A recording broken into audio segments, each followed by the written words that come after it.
Ce matin, nous parlerons d'un thème très très important. Alléluia. Tellement important que cela nécessite vraiment ton attention, ton écoute, afin que tu puisses comprendre. Et le thème de ce matin, c'est le fou de Gadara. Dis à quelqu'un le fou de Gadara. Dis le fou de Gadara. Dis le fou de Gérasa. Vous savez, parce qu'il y a d'autres versions qui disent Gérasa, le territoire des Géraséniens. Il y a d'autres versions qui disent le territoire des Gadaréniens. Alléluia. D'abord, avant que nous lisions, je vais faire une nuance pour que les gens puissent comprendre. Gadara et Gérasa étaient dans ce qu'on appelle la décapole. Quand on dit déca, ça veut dire 10. Il y avait une ligue de villes, donc une région qui comportait 10 villes. Alléluia. Qui était sous la civilisation des Grecs et des Romains, ce qu'on appelle civilisation gréco-romaine, au-delà du Jourdain. Alléluia. Et là-bas, il y avait ces deux territoires. Amen. Donc, dans les récits, on fait référence à Gadara, on fait référence aussi à Gérasa, mais c'est des territoires un peu différents, mais qui sont tous dans la même décapole. Alléluia. Cela ne change en rien ce qui doit être dit. Mais je voudrais que tu prêtes vraiment oreille pour cette vérité de la parole de Dieu. On va se tenir debout. Nous allons prendre notre Bible dans le livre de Luc, le chapitre 8.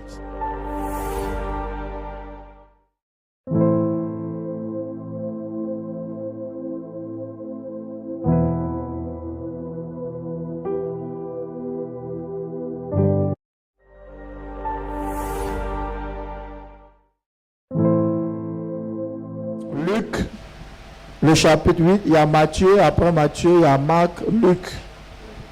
Luc, le chapitre 8, à partir du verset 22. C'est une très longue histoire, mais en lisant, vraiment, on ne va pas revenir sur la lecture, donc il faut vraiment prêter oreille. Luc, le chapitre 8, le verset 22. Je lis la parole. Un jour, Jésus monta dans une barque avec ses disciples. Il leur dit, passons de l'autre côté du lac, et ils partirent.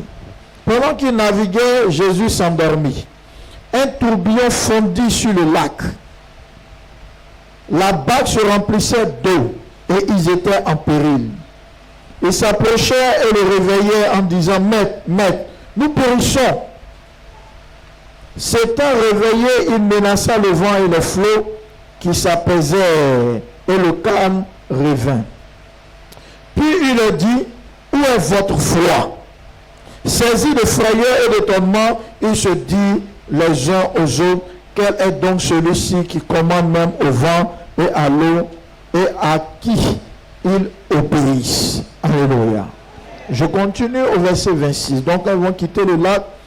La Bible dit qu'au verset 26, ils abordaient dans le pays des Géraséniens. Alléluia. Ils abordaient dans le pays des Géraséniens qui est vis-à-vis de la Galilée. Lorsque Jésus fut descendu à terre, il vint au-devant de lui un homme de la ville qui était possédé de plusieurs démons. Depuis longtemps, il ne portait point de vêtements et avait sa demeure.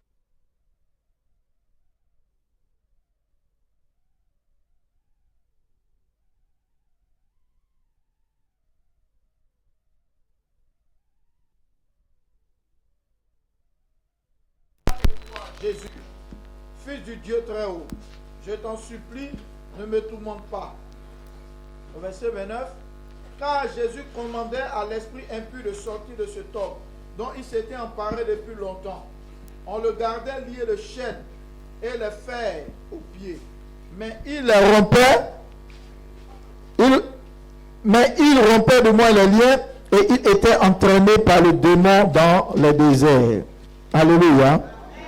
Jésus lui demanda, quel est ton nom? Légion, répondit-il, car plusieurs démons étaient entrés en lui. Et il priait instamment Jésus de ne pas leur ordonner d'aller dans l'abîme. Il y avait là, dans la montagne, un grand troupeau de pourceaux qui paissaient, et les démons suppliaient Jésus de leur permettre d'entrer dans ces pourceaux. Il le leur permit.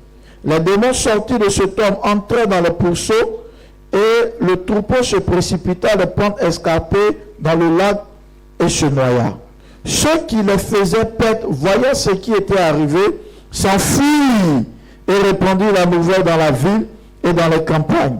Les gens allaient voir ce qui était arrivé. Ils vinrent auprès de Jésus et ils trouvaient l'homme qui était sorti les démons, assis à ses pieds, vêtu et dans son bon sens, et il fut saisi de frayeur.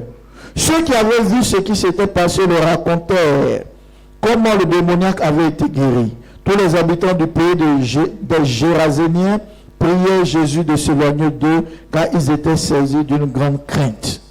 Jésus monta dans la barque et s'en retourna. Acclamons la parole de l'Éternel. Je veux que tu acclames la parole de l'Éternel. On peut s'asseoir.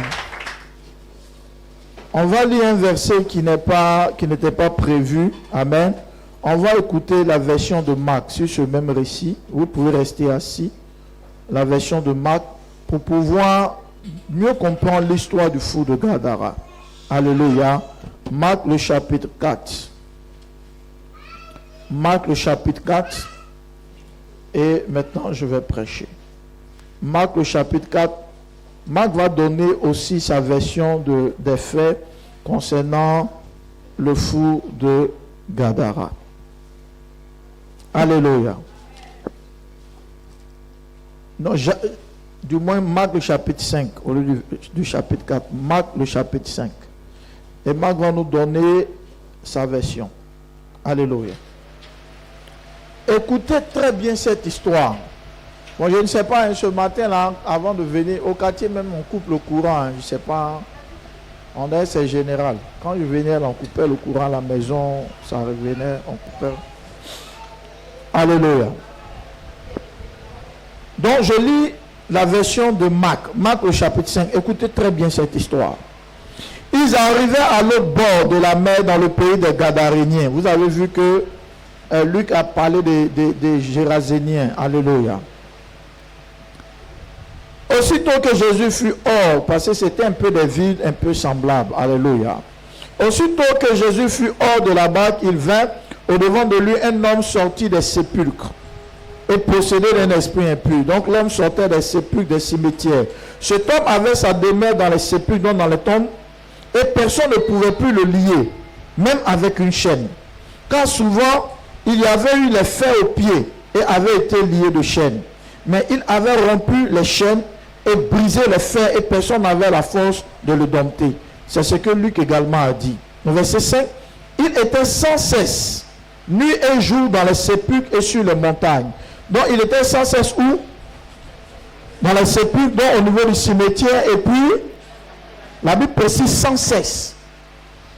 Quand on dit sans cesse, il faut vraiment retenir ce paramètre-là, sans cesse, dans les sépulcres et dans les montagnes. Alléluia. On continue. À partir du verset 5, je continue. Il était sans cesse nuit et jour dans les sépulcres et sur les montagnes, criant et se maîtrisant avec des pieds. Il se blessait avec des pieds. Ayant vu Jésus de loin, il accourut se prosterner devant lui. Donc Jésus n'a rien dit. À peine Jésus arrive, il se prosterne. Et s'écria d'une voix forte: qu'y a-t-il entre moi et toi, Jésus, fils du Dieu très haut? Je t'en conjure, au nom de Dieu, ne me tourmente pas. Car Jésus lui disait: sors de cet homme, esprit impur. Et il lui demanda: quel est ton nom? Légion est mon nom, lui répondit-il, car nous sommes plusieurs. Je peux déjà m'arrêter à ce niveau. Acclamons la parole de l'Éternel. Je veux que tu acclames fortement la parole de Dieu, parce que ce que tu es sur le point d'entendre va te faire comprendre beaucoup de choses. D'abord, je refais le récit. Alléluia. Et puis maintenant, je vais vous expliquer les profondeurs spirituelles.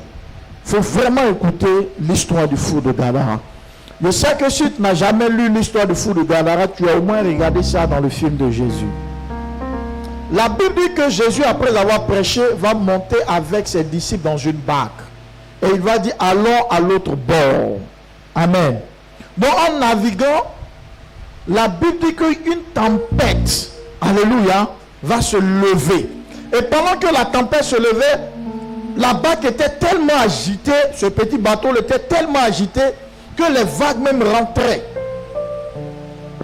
Cependant, Jésus dormait. Alléluia. La Bible dit qu'il dormait à la poupe. Ça veut dire quoi? Ça veut dire que Jésus dormait. Vous voyez les pirogues là, au bout. Vous voyez au bout là. C'est là la poupe. Alléluia. Une fois quelqu'un prêchait, il dit non, Jésus était couché à la poupe. Ça veut dire que Jésus était couché comme une poupée. Quand on n'est pas formé, on déforme. Alléluia. Amen. Donc Jésus était couché à la poupe du bateau. Amen. Et il dormait malgré tout ce mouvement, les intempéries, il dormait. La Bible dit que les disciples vont s'approcher pour dire, mais maître, tu t'inquiètes pas que nous périssons. Parce qu'eux, ils sentaient la mort. Voici l'eau en mouvement. Vous savez, souvent, même naturellement, quand tu vois une grande étendue d'eau, ça fait un peu peur. Alléluia. Maintenant, de surcroît, les agitations. S'ils avaient tous peur, pendant que parmi eux, il y avait des gens qui avaient pour vocation la pêche, qui étaient des pêcheurs, mais qui avaient peur, ça veut dire que ce jour-là, ce qui se passait sur l'eau était très effrayant. Très effrayant. Mais Jésus dormait. Et quand Jésus s'est levé, qu'est-ce qu'il a dit? Quel reproche il a fait? Il a dit, où est votre foi? Et la Bible se lève, la Bible dit, du moins Jésus se lève, il calme la tempête, il calme toutes ces agitations, et il calme. Au niveau de cette mer-là, les disciples sont ébahis parce que, c'est-à-dire, tu sens que c'est l'action qui vient de poser, qui a mis, c'est-à-dire, tu comprends par là que la mer, le vent, toute la création même obéit à ce qu'il dit. Ils étaient stupéfaits. Et la Bible dit, ils se sont dit en eux-mêmes, mais attends, qui est celui-ci à qui obéissent quoi? La mer et les vents. Bon, donc quand vous posez la question, qui est celui-ci? Donc vous sortez quelqu'un que vous ne connaissez pas. Alléluia. En fait, ils étaient tellement étonnés qu'ils avaient l'impression qu'ils ne connaissaient pas bien Jésus en fait. Et ils ont accosté au niveau de Gadara. Écoutez très bien. Donc quand Jésus leur disait de monter dans la barque, l'objectif c'était d'aller à Gadara. Dès qu'ils descendent, alléluia. La Bible dit que dès que Jésus descend, immédiatement le fou. Ça veut dire que le cimetière n'était pas loin de l'eau. Le fou immédiatement court. Donc les disciples, je suis sûr qu'ils étaient un peu choqués, mais qu'est-ce qui se passe? Ils courent. Ils se prosternent.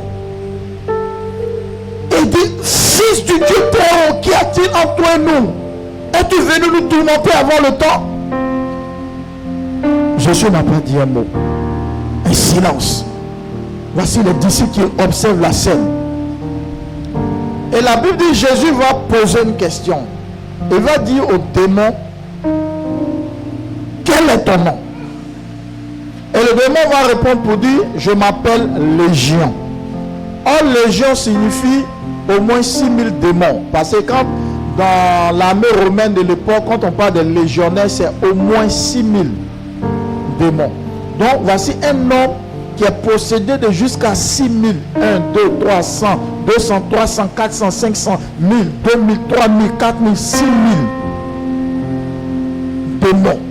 Donc vous pouvez comprendre que sur le plan spirituel, le corps de l'homme est comme un quartier. Le corps de l'homme physiquement peut être petit. Tu peux voir un petit monsieur, une petite dame, un monsieur arrêté simplement. Non, de peut-être 1 mètre et quelques. Mais dans le spirituel, le corps de l'homme est comme un quartier. Parce que si jusqu'à 6000 démons peuvent vivre à l'intérieur du corps de quelqu'un, ça veut dire que le corps de l'homme est grand. Alléluia. Suivez très bien.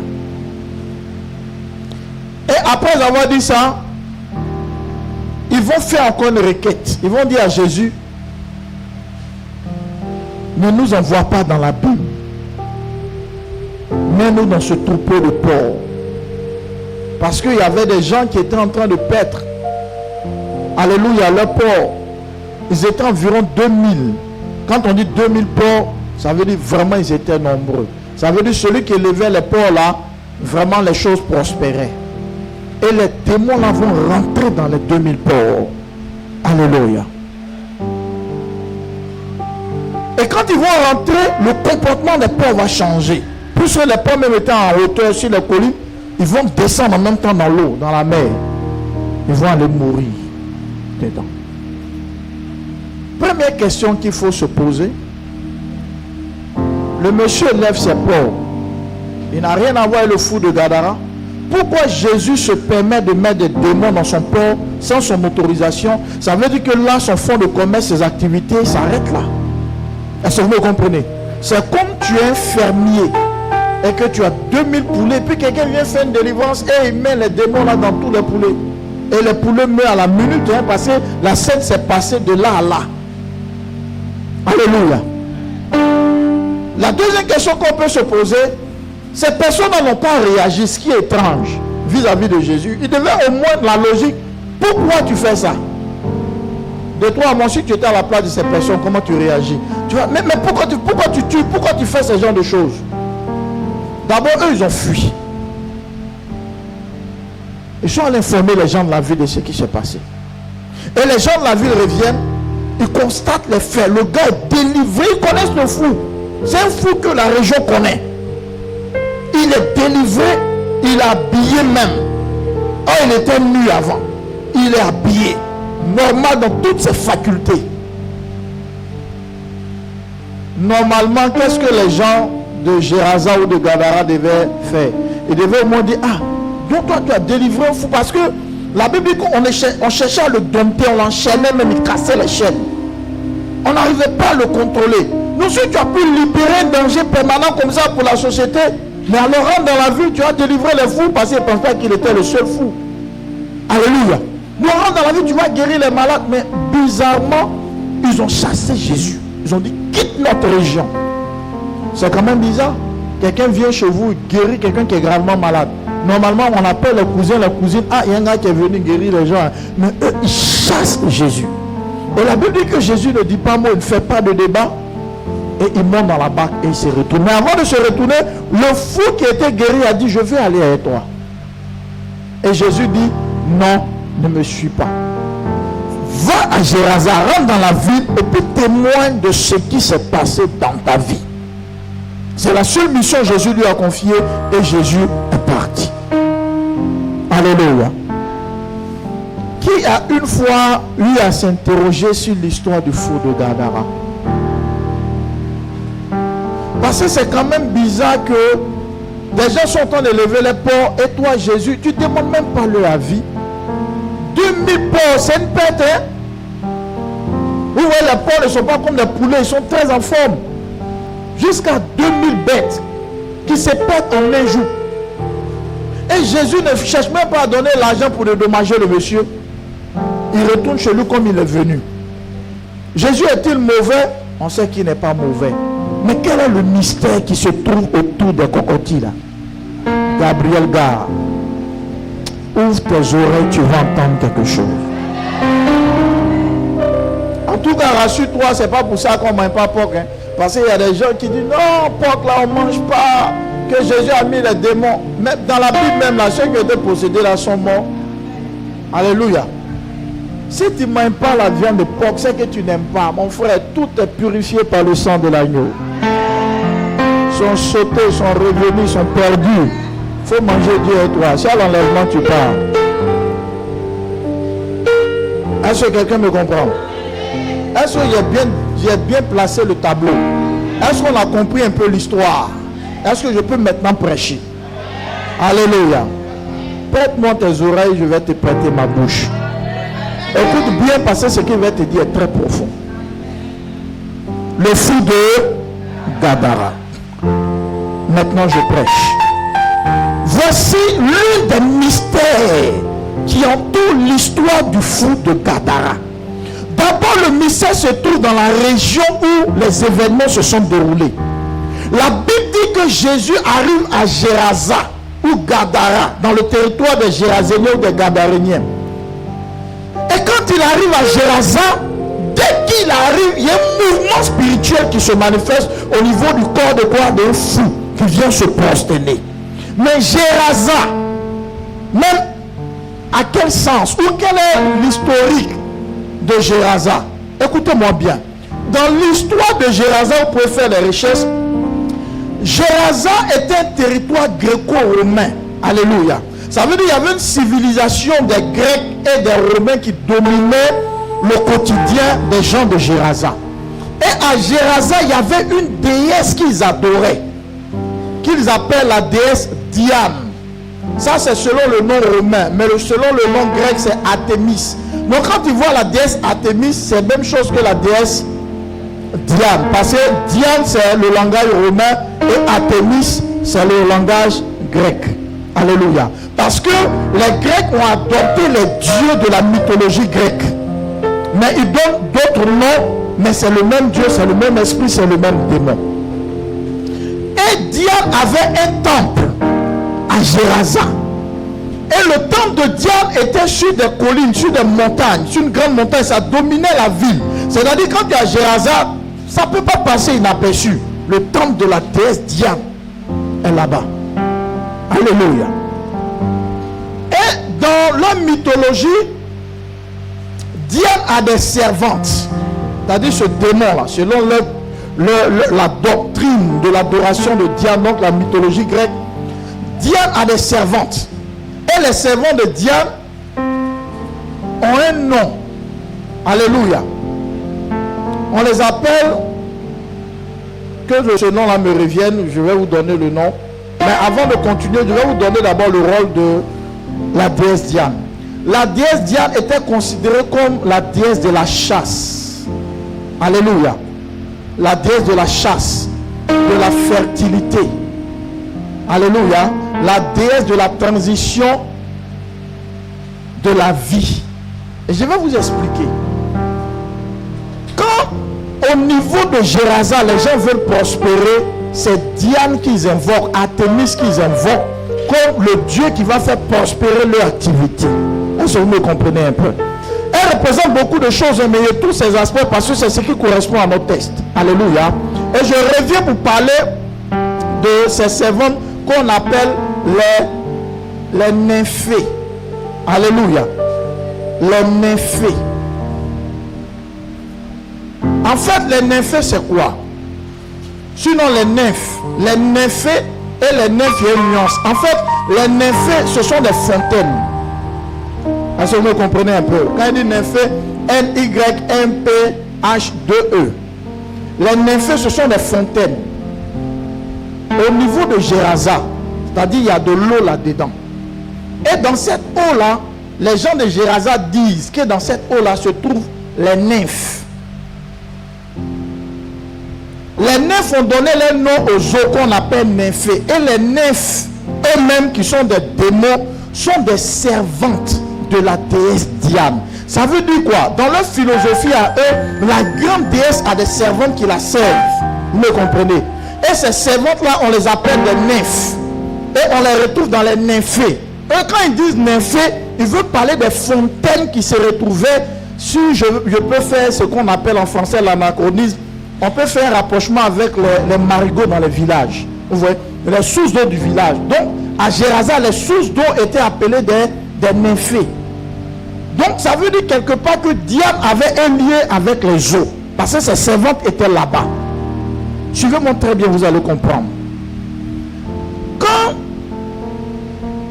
une personne qui était dans le territoire de Géraza veut par exemple accoucher, de la manière, toi quand tu veux mettre au monde un enfant, tu as prié le Seigneur Jésus. Et ce n'est pas le Seigneur Jésus, c'est Diane qu'ils invoquent. C'est Artémis qu'ils invoquent, c'est ce démon qu'ils invoquent. Parce que pour eux, toute prospérité les venait de qui? De Diane. Alléluia. S'il y a une bénédiction qu'ils recherchaient au niveau de l'eau, ils disaient à Diane de mettre en mouvement toi les nymphes. Donc ces servants qui étaient dans l'eau pour opérer.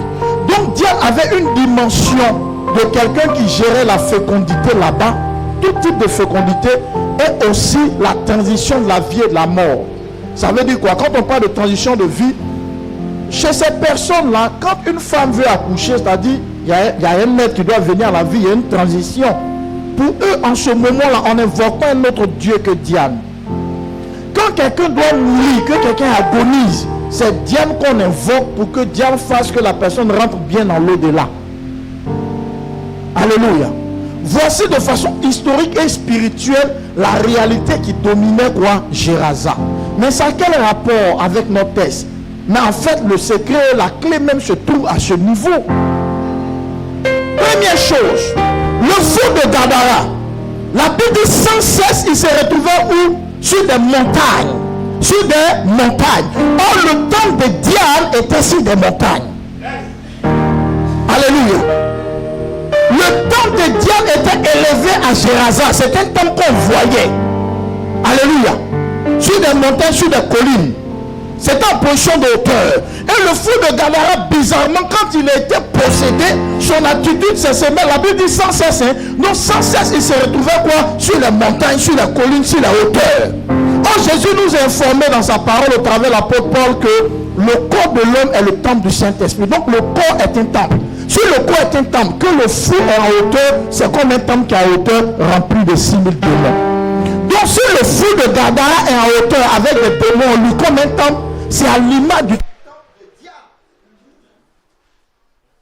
Amen. Est-ce que vous me comprenez? C'est à l'image du temple de Diane. Mais il ne se limite pas à rester en hauteur.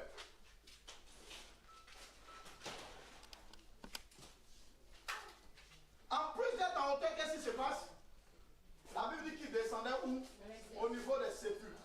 Or, dans les fonctions de Diane, Diane a le pouvoir de gérer la transition de vie et de mort. Or, au cimetière, c'est là que les gens qui ont la vie sont enterrer quelqu'un qui est mort.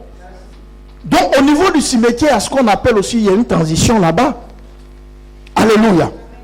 Donc c'est dans la fonction de la déesse Diane qui gérait Gérasa et même la décapole, c'est-à-dire les 10 villes qui étaient soumises les 10 villes qui étaient soumises à la civilisation gréco-romaine. Ça veut dire que quelque part, le fou de Gadara manifestait les fonctions de Diane. Parce qu'en même temps, il est dans les tombeaux, alléluia, qui est le symbole de la fonction de Diane qui gère le mouvement mort et vie. Et en même temps, il est sur la montagne qui représente le temple de Diane. Donc, en vérité, le fou de Gadara était un hôtel mobile. C'est-à-dire, était une forme de wifi qui, lorsqu'il monte, il peut capter la dimension avec la baie. C'est-à-dire, il est la représentation, il est l'hôtel, il est comme le fétiche. Est-ce que vous me comprenez? Parce que les hôtels ne sont pas seulement que des marmites, des canaries. Non, il y a une dimension d'hôtel qu'on appelle hôtel mobile. Un nom peut être un hôtel. Il avait jusqu'à 6000 démons en lui. Pourquoi quand Jésus pose la question au fou, il dit non, nous sommes légions. Parce qu'eux-mêmes là-bas, ils sont dominés par des Romains. Or, les Romains, ils parlent du langage de légionnaire. Alléluia. Donc, ça veut dire que la civilisation même là était contrôlée par les démons. Est-ce que vous me suivez? En plus de ce fait, quand Jésus commande à l'esprit de partir, les démons disent quoi? Ils disent, envoie-nous dans ce troupeau de porcs. Pourquoi les démons disent, envoie-nous dans ce troupeau de porcs? Je vais vous dire une chose. Quand quelqu'un va faire des fétiches ou des pactes avec Satan pour que son commerce prospère, le jour où on le délivre, où il se convertit, où il arrête d'adorer ce démon-là, son commerce tombe. Parce que le commerce a été levé par la main des démons. Est-ce que vous me comprenez? Le jour où quelqu'un adore un fétiche, fait un pacte avec le diable, et que le diable lui donne une maison, le jour où il se déconnecte de l'adoration et se convertit, la maison devient hantée. Les démons rentrent dans la maison parce qu'ils ont un droit sur la maison. Donc si à Gérasa, les gens adoraient Diane, et que celui qui élevait ses porcs était jusqu'à 2000, donc ça prospérait, c'est probable qu'il a aussi invoqué Diane dans son élevage. Or, Diane en réalité est un démon. Donc à partir du moment où l'autel, on doit délivrer l'autel, on doit délivrer ce homme. Non, si cet homme est libéré, donc les démons disent, porc là, c'est nous, on a fait prospérer, donc on a le droit d'aller prendre les porcs. D'abord, premièrement, quand quand tu regardes cette scène, ça donne l'impression que effectivement Jésus a exaucé les démons parce qu'ils ont demandé à Jésus, ne nous tourmente pas, s'il te plaît, envoie-nous dans ce troupeau de porcs. Alléluia. De façon logique et naturelle, ça représente la prière. Ils ont prié, ils ont demandé, Jésus leur a donné. Mais de façon plus profonde, ça représente le droit en fait, le droit spirituel. De la manière, il y a du droit dans le monde naturel, en vertu de l'article tant, tu es libre de ça ou tu dois faire ça. Dans le monde spirituel aussi, il y a des lois. Au temps de Job, Dieu a dit à Job, connais-tu les lois du ciel? Quand on dit le ciel, ce n'est pas le ciel seulement en termes de royaume de Dieu, mais le monde spirituel. Dans le monde spirituel, à certains actes, quand tu fais, les démons ont un certain droit sur ta vie. Ils n'ont pas un certain droit sur ta vie. Donc en disant Jésus, mets-nous dans le troupeau de porcs, Jésus pouvait refuser. Vous savez pourquoi Jésus a accepté? Parce que quelque part, ils ont le droit. Ils ont le droit de rentrer dans les porcs. Parce qu'ils ont participé. C'est comme quelqu'un, par exemple, qui s'en va adorer de l'eau ou un fétiche pour avoir un enfant. À partir du moment où les esprits là te permettent d'avoir cet enfant, ils ont un droit sur cet enfant. Vous le comprenez un peu? Donc les démons demandent. Et puis, regardez, la preuve qui prouve qu'ils ne cherchaient pas à rentrer dans les ports simplement pour vivre dans les ports. C'est pas qu'ils cherchaient un corps où ils allaient vivre. Faisons attention. Si les démons cherchaient un corps où ils allaient vivre, quand tu cherches à vivre dans une maison, tu ne détruis pas la maison. À peine ils sont rentrés dans les ports, à peine ils sont allés les tuer. C'est pour dire, comme on a délivré l'hôtel, cet hôtel qui produisait la richesse des ports, on va tuer aussi la richesse. Parce que s'ils voulaient vivre dans les ports, ils n'allaient pas aller les tuer, ils allaient les faire fuir parce qu'ils veulent ce corps. Mais à peine ils rentrent, à peine ils tuent. Parce qu'on vient de les chasser. Donc ils réclament un droit. Quand tu fais un fétiche que Satan te donne 100 000, va réclamer 10 millions après. Donc la délivrance en vérité, où les démons demandaient de rentrer dans les ports, c'était une réclamation qu'ils faisaient. Quand tu t'en fais un fétiche pour prospérer, tôt ou tard, les fétiches vont réclamer tes enfants, vont réclamer ta santé, vont réclamer tes finances. C'est pourquoi ne baptisez jamais le diable. Ne faites jamais les fétiches pour avoir certaines choses. Parce qu'après les esprits vont réclamer les 2000 porcs. Alléluia. Est-ce que vous savez qu'il y a des familles souvent qui sont riches, mais dans leur richesse, là, il y a un membre de la famille qui est fou, qui est toc-toc, comme les Ivoiriens le disent. Alléluia. Il est le symbole, c'est un peu comme le fou de Gadara. Il est le symbole du sacrifié. Le jour où le sacrifié est délivré, et quand il est fou, il est bizarre. Si tu vas, ah, tonton, vraiment, comme votre fils là, depuis le quartier, il est malade, il est besoin d'envoyer à l'église pour le délivrer. On te dit non. Pourquoi? Parce que sa délivrance équivaut à la pauvreté de la famille. Tant qu'il reste fou, tant que la famille prospère. Tant qu'il reste fou, tant que l'activité prospère. C'est pourquoi quand ils ont délivré le fou de Gadara, les gens ont chassé Jésus. Parce que tu as venu délivrer, ça va gâter notre business. Notre business, c'est fait de fétiches. C'est fait de poudre noire. C'est fait de magie. Si tu commences à rentrer dans la vie pour délivrer, les gens vont devenir pauvres. Sinon, normalement, ils allaient dire, viens délivrer. Parce que les gens de Gérasa étaient liés à des alliances sataniques. Est-ce que je parle à quelqu'un? Donc, le fou de Gadara était un hôtel.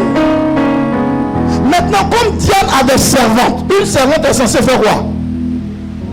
Une servante est censée faire quoi? Servir. Or, j'ai dit les servantes de Dieu, on les appelait quoi? Les nefs. Les nefs étaient dans l'eau. C'est pourquoi quand Jésus partait à Gadara, l'eau s'est levée sur la route pour l'arrêter. L'eau qui s'est levée là, c'était les nefs. Alléluia. La tempête là s'est levée pas parce qu'il voulait plaisir, pas parce que le vent voulait souffler. Les démons ont senti qu'il y a une délivrance qui est en train de venir. Les démons ont senti qu'il y a une libération qui est en train de venir. C'est pourquoi l'eau s'est levée en route. Pour dire non, il ne faut pas arriver là-bas. Donc avant de libérer le fou de Gadara, Jésus avait déjà vaincu les nefs sur les eaux. C'est pourquoi dès qu'il est descendu à Gadara, il a reconnu son veut se prosterner. Il dit patron, pardon. Tu nous as frappé sur les eaux. Nous on vient se prosterner devant toi. Alléluia. Est-ce que je parle à la foi de quelqu'un? Je te dis en vérité, le mouvement de l'eau n'était pas ordinaire. Ouvre bien l'oreille. il y a des esprits, il y a des hôtels qui dominent votre famille, et que ces hôtels-là sont censés vous maintenir dans une certaine souffrance. Si l'hôtel a enregistré une malédiction de non-mariage, quand tu commences à aller te marier, là, il y a des esprits là qui se lèvent. Et puis la relation échoue. Le monsieur t'appelle, ton correspondant dit oui, je viens, attends-moi à l'aéroport. 2 jours après, tu n'appelles plus. Plus de messages. Tu dis, mais je lui ai fait quoi? En fait, tu n'as rien fait. Les 9 se sont levés. Diane a dit aux 9, levez-vous. Sinon, un blanc qui vient la marier. Les 9, levez-vous. Sinon, la personne va travailler ces 2 jours. Donc, quand tu sais que dans ta famille, il y a des 9, et c'est toi qui ne pries pas, tu es toujours sur TikTok, à Songo, tu es sur TikTok en train de t'amuser, mais les 9 vont te bloquer en route. Si Jésus n'était pas dans la barque, vous êtes sûr que les disciples allaient arriver à destination? Faites attention. Si vous ne vous levez pas en prière, le diable va vous arrêter. Est-ce que je parle à la fois avec quelqu'un? Donc en vérité, le fou de Gadara était la joie des commerçants de là-bas. Eux ne voulaient pas qu'il soit délivré. C'est pourquoi sa délivrance les a énervés. Le fou de Gadara, il voulait qu'il reste fou. Et la preuve qui prouve que c'est les 9 qui opéraient, les démons qui sont liés à Diane opérer. Quand les démons sont rentrés dans le port là, directement ils sont allés où? Ils sont allés où? Ils sont allés d'où ils viennent.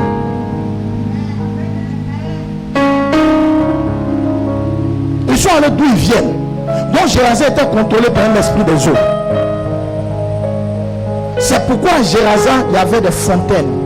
Et les fontaines là étaient des dieux, des nefs connectés à la déesse Diane.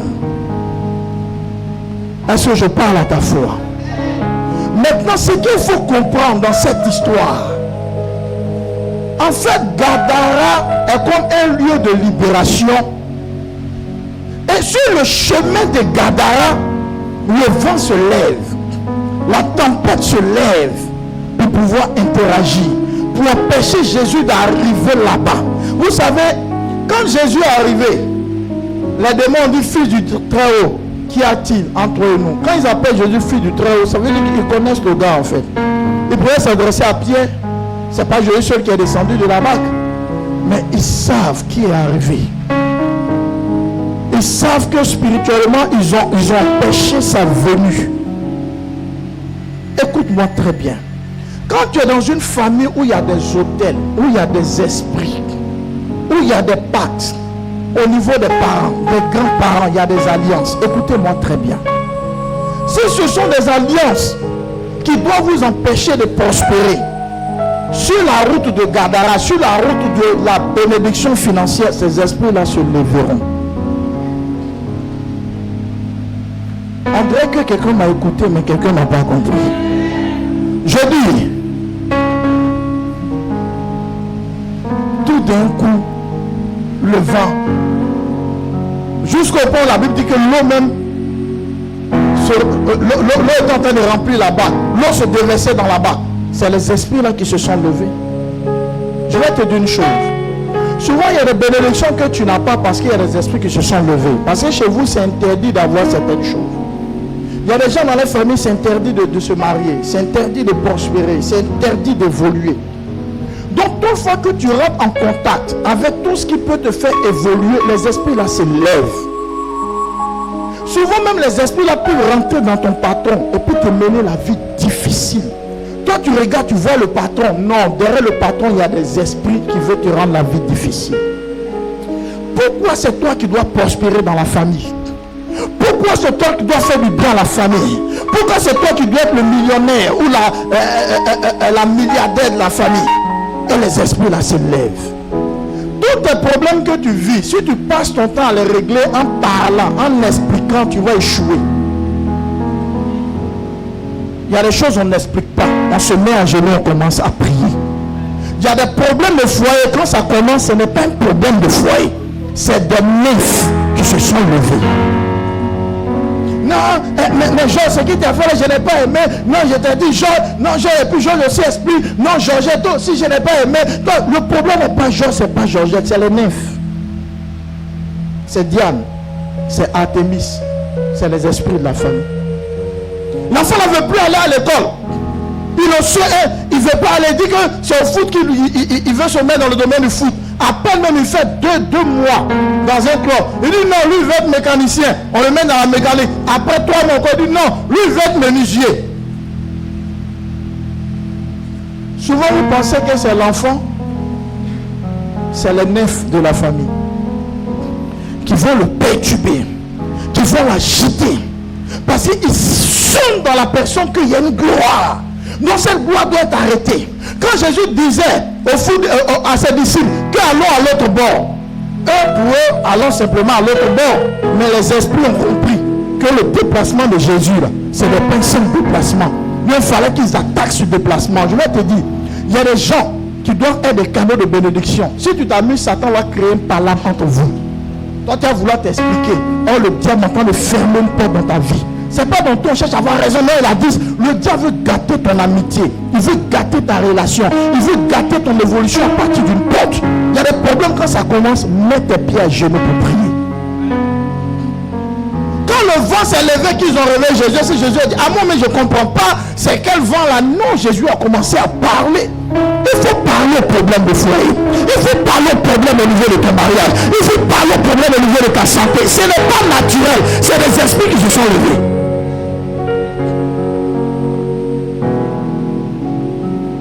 Je parle à quelqu'un, mais est-ce que quelqu'un me comprend? Mais quand ça s'est levé là, quelle était l'attitude des disciples? On va mourir, on meurt, c'est comme ça beaucoup. Ça arrivait encore, le bouton qu'on a soigné, c'est revenu encore. Je ne sais pas ce qui m'arrive. Allons voir les pasteurs, c'est comme ça on est les disciples paniqués. Jésus était tranquille. Jésus était calme.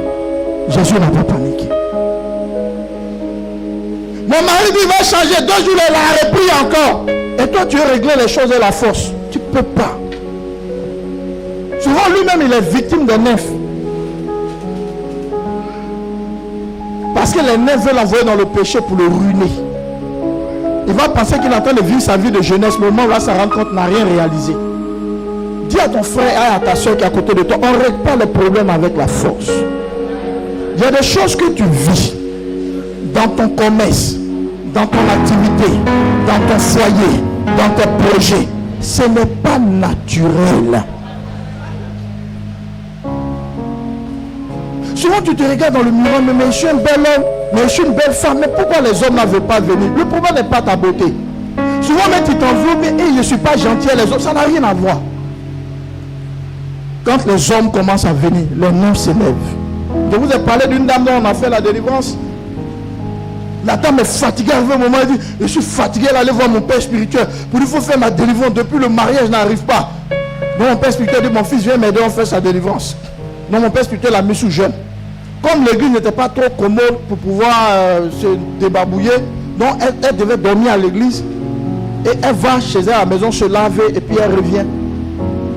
Donc le premier jour, on a commencé le jeûne. Vers 18h. Elle dit, en tant qu'une femme, il faut qu'elle passe se laver pour revenir. Dès qu'elle ouvre la porte, elle rentre, son père crie, tu es quitté où? On dirait qu'elle en parle avec son père. Papa, il se quitte à l'église. Il regarde sa fille, il dit, c'est qui tu es en train de faire? Il faut arrêter. Elle dit, papa, il dit, il faut arrêter. Elle dit, mais arrêtez quoi? Il dit, arrête le jeûne là. Je suis sorcier. Il n'est pas passé par 4 chemins. Dans la sorcellerie, on m'a dit de tuer mes enfants, même de livrer les mariages. Il a choisi de livrer.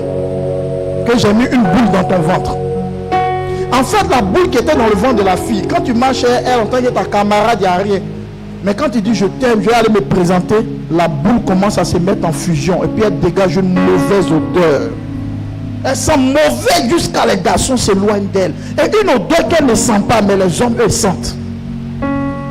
Et à chaque fois, ces relations échouent. Et son père lui a dit, si tu continues ton jeûne, la boule va quitter. Si ça quitte, moi ton papa il va mourir. Ne fais pas sortir la boule.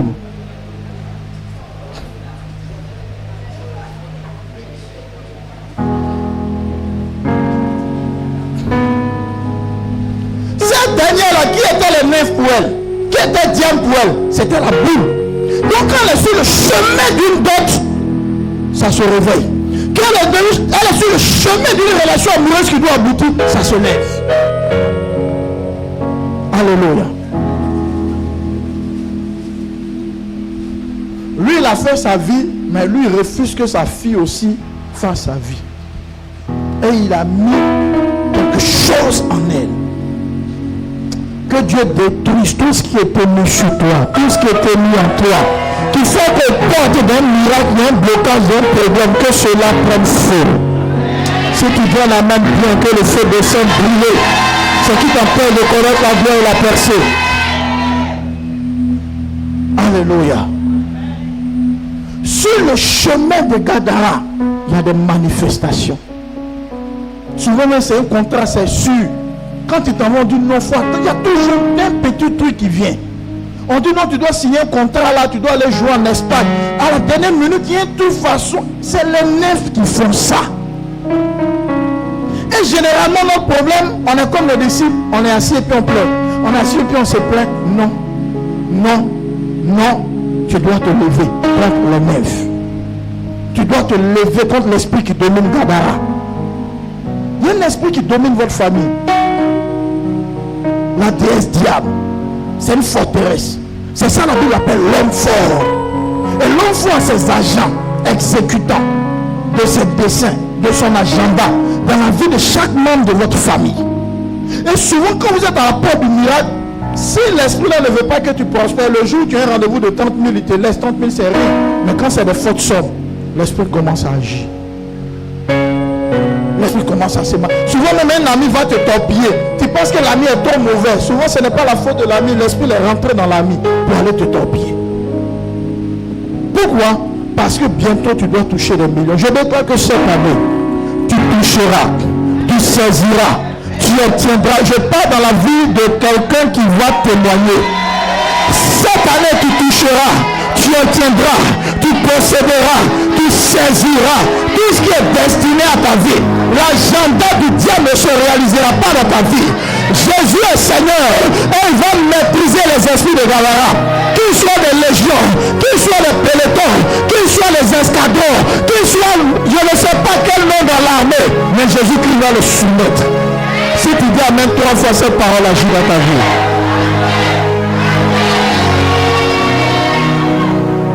Donc tu vas dans le village, tu vas dans la ville qu'on appelle Gerasa, tu vois un fou, mais son affaire n'est pas simple. Tu vois un fou, son affaire n'est pas simple. Sa folie est liée à quoi? À un auteur géant, l'auteur de Diane, pour le contrôler. Dis à ton voisin, tu sais pourquoi depuis tu n'as pas l'argent? C'est pas que tu es paresseux, c'est pas que tu te bats pas. Il y a un esprit dans votre famille. Quand il sent l'argent venir, il se lève. Ou s'il a laissé que l'argent est tombé dans ta main, c'est qu'il y a un problème qui va arriver et tu vas dépenser. Arrivé un moment, il faut commencer à prier contre les esprits qui te font dépenser inutilement. Il y a des esprits qui ne se manifestent pas. Hein. Ils te regardent. Le jour que l'argent rentre dans tes mains, la semaine là, ta télé se gâte. La semaine là, le lavabo se casse. Et quand tu n'es pas spirituel, tu as dit, ouais, le diable, est-ce que tu connais Satan? Est-ce que tu connais Satan? Ton portable tombe dans l'eau. Oh, tu as besoin de ça. Il te met d'une situation. Tu vas faire sortir l'argent.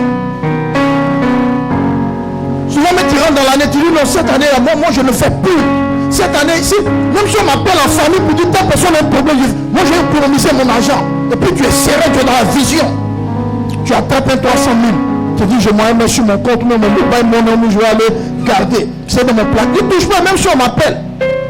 2 jours après, ton portable sort. Et puis tu te dis, c'est maman. Tension est montée. Tension là. Tu vois les 300 000. Tu entends la voix de ta maman qui dit, la tension est montée. Tu fais comment? Le mec dit, faux problème. Toi, tu ne dois pas avoir l'argent. Dès que les 300 000 finissent, la tension de la vie est normale. La vie marche bien. Le problème n'est pas la vieille. Le problème, c'est le neuf. Un chrétien qui n'est pas conscient de ça et qui ne fait pas de combat spirituel, c'est un chrétien qui va échouer. C'est pourquoi je dis, un chrétien qui ne participe pas aux prières de combat qu'on fait souvent les vendredis, ou qui n'entretient pas une vie de combat, tu vas avoir des problèmes. Parce que le diable, il ne se presse pas. Hein. Il te laisse, il faut te battre, va grouiller, va faire ton travail. Mais l'argent tu vas avoir, ça va disparaître. Parce que tu n'anticipes pas dans le combat. Toi, c'est les prières SMS. Oh Seigneur, garde-moi. C'est Georges. Veille. Matin, Seigneur, je me mets au travail, accompagne-moi. Amen. C'est tout ce que tu fais. Ça va arrêter les 9. Toi, tu t'amuses, quoi. Au lieu de te lever, tu es là. Seigneur, je suis mort pour toi. Toi, tu es mort pour Dieu. C'est la connerie qui sort. Seigneur, tu me dois. Seigneur, je n'ai pas aimé. Seigneur. Cette prière-là peut arrêter les esprits de ta famille. Ça ne peut pas les arrêter. Alléluia. Souvent, il y a des esprits des eaux. Quand ils sentent qu'un bonheur est en train d'arriver, ils vont venir coucher à toi. Je vous dis la vérité. Et ils gâtent. Il y a un jeune homme que je connais, il a les opportunités. Il a, comme les Ivoiriens disent, des vieux pères qui attrapent sa main comme ça, mon petit. Il était mis en contact avec DG temps. Il rentre dans le bureau, le DG, c'est mon petit. Hein? Pardon, mets-le dans ta structure. Ah, mon petit, on va ton seul. C'est sûr, il faut passer lundi. Dimanche soir, femme de nuit le visite. Quand il arrive là-bas, on dirait qu'il n'a pas causé le DG là. Mais attendez à la réception, monsieur. Non, comme vous m'avez dit. Il a dit attendez au dehors. Il attend qu'à 14h. Le DG le reçoit. Oui, c'est pourquoi. Non, il était venu là, monsieur Tant. Ok, on va vous rappeler. Puis il ne rappelle plus. Qui énervait le DG? C'est les nefs.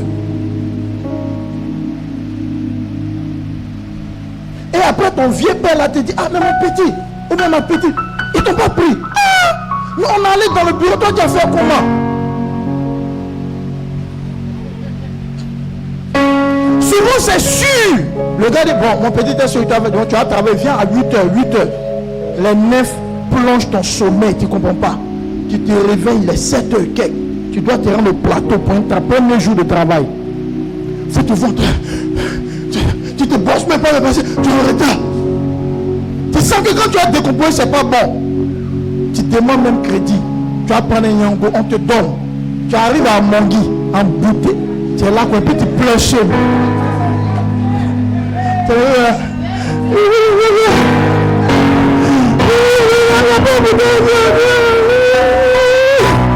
Tu arrives au plateau les 10h15.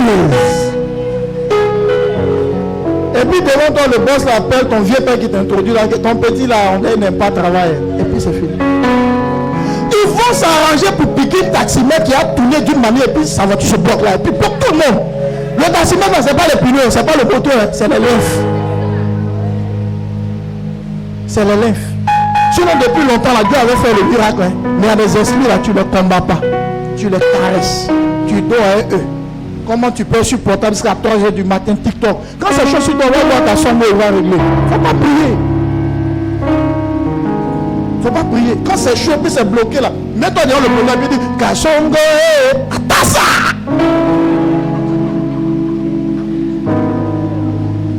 Quelqu'un qui a un avenir mais qui n'est pas concentré sur sa vie. Quelqu'un qui a une destinée mais qui n'est pas concentré sur sa vie. Aucun combat spirituel. Mais tu es foutu. Toi tu sais de quelle famille. Même si les gens ne savent pas, toi tu sais tu viens de quelle famille. Tu sais ce qui se passe dans la famille de ton père. Tu sais ce qui se passe dans la famille de ta mère. Mais aucun combat dans ta vie. Moi je suis heureux dans mon foyer. Regarde, il y a des foyers là. 5 ans c'est tout. À partir de 6 ans, tu te demandes si tu as connu le monsieur, mais c'est la femme de... Tu ne reconnais plus ton mari, tu connais. Parce qu'il y a des esprits. Au lieu de te lever pour prier, mon Dieu, c'est un peu fatigué. Mais là, tu es marié quoi? Sauce tomate, mon Dieu, je vais pas aller au culte. Oh papa, tu sais, tu es fatigué, donc tu sais en fait. T'as-tu quelque chose à expliquer? Non papa, en fait, on devait faire des fitness là le dimanche. Il y a mes habits. Les démons l'ont dit, on t'attend. Parce que tu es tellement à l'aise dans le foyer. Vous partez même les paysans le soir. Vous êtes à Cosmos, à Cap-Nord. L'élève dit on t'attend. Parce que ton manque de prière là va faire qu'ils vont bien installer les dispositifs. Un matin, le monsieur qui ne parlait pas là te donne un coup de poing d'un gamin, 2 dents quittes. C'est un signe que les lèvres se sont levées. Et c'est là maintenant ta bouche reste pas tranquille. Les lèvres là poussent tes lèvres là, parle encore.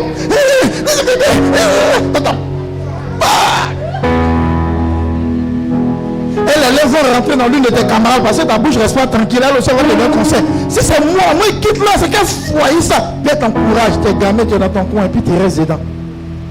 Et puis c'est bizarre. Et tu es dans un débat de non, ce jour-là, ce n'est pas une affaire de ce jour-là, ce sont les nymphes. Les nymphes du moins. Dis à ton frère, est-ce que tu anticipes dans le combat?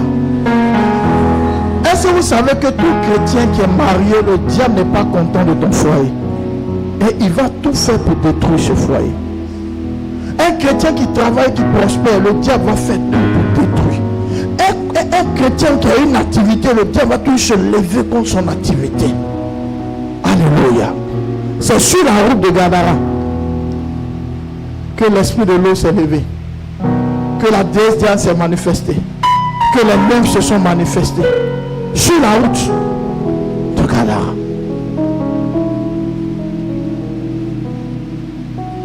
Tape un voisin, dis voisin, tu as compris, non? Faut lui parler, va bien entendu, le voisin, tu as compris, non? Sinon, depuis 2016, même Dieu t'avait déjà donné. Dis-lui, dis depuis 2016, même Dieu t'avait déjà donné. Depuis 2020, même Dieu t'avait fait grâce. Mais les esprits de ta famille, c'est eux qui sont en train d'empêcher ce témoignage-là. C'est eux qui sont en train de bloquer. Tu dis, voisin, tu as vu? On dit de prier. Tu es dans la tassa. Ça ne change pas. Regarde ton voisin, dis-lui hier, tu étais sur TikTok, non? Jusqu'à quelle heure? Matin, tu es arrivé à quelle heure à l'église? Il faut continuer. Car son Dieu va venir t'aider. Acclame le Seigneur.